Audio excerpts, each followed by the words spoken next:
Hi, I'm Cheryl Atkinson. Glad you could join us. To make it as an athlete in today's competitive world, kids quickly learn they have to be tough. Sometimes it means staying in the game despite an injury, even a serious one like a blow to the head. What many coaches and parents don't know is that returning to action too soon can put kids' futures and lives at risk. Andrew Holtz has the story of one young man's tragic experience. Friday Night Fever in Anacortes, Washington. A showdown between the Anacortes High Seahawks and the Linden Lions brings fans to their feet. Yeah! Among them, Brandon Schultz, an honors student during his days at Anacortes High, who spent many of his nights out on this field. I love football.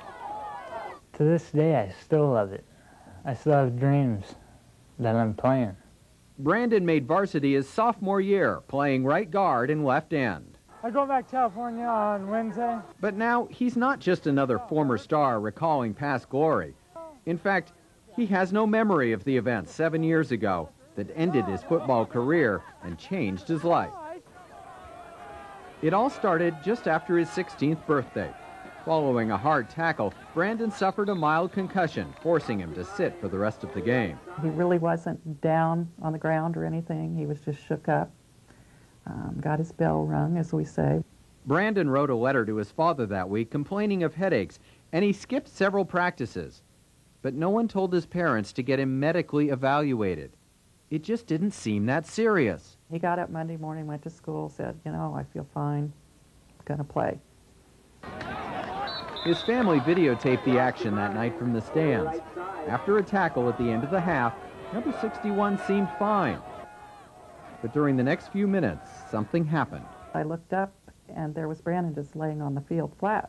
And it was kind of surreal as I looked back. I didn't really panic. I just went, oh, I guess I better get down there. Lane Phelan approached her son, who it turns out was unconscious.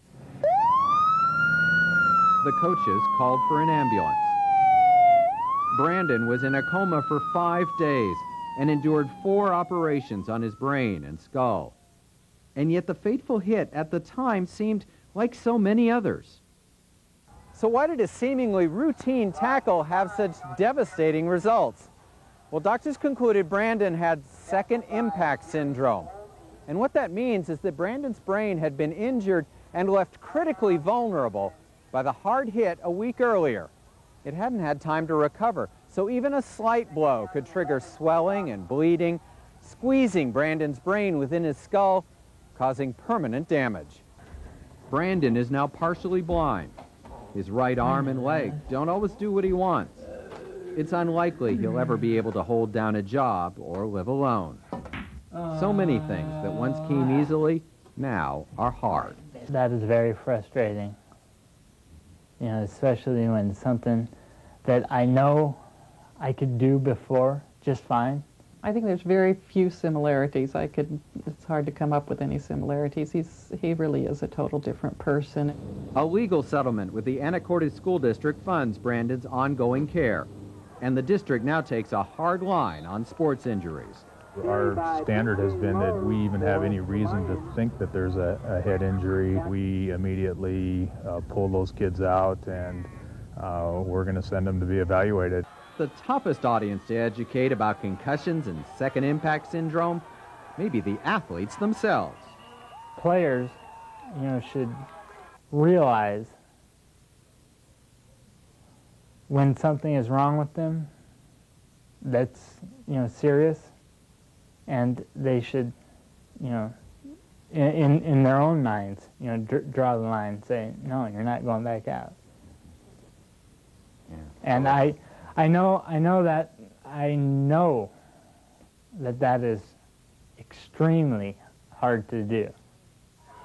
But Brandon also knows how hard it is to live with a serious brain injury, and how the hopes and dreams of a young man with so much promise can be crushed in an instant. I think about living my life more for the moment than for the future, because I realize now that the future may never come.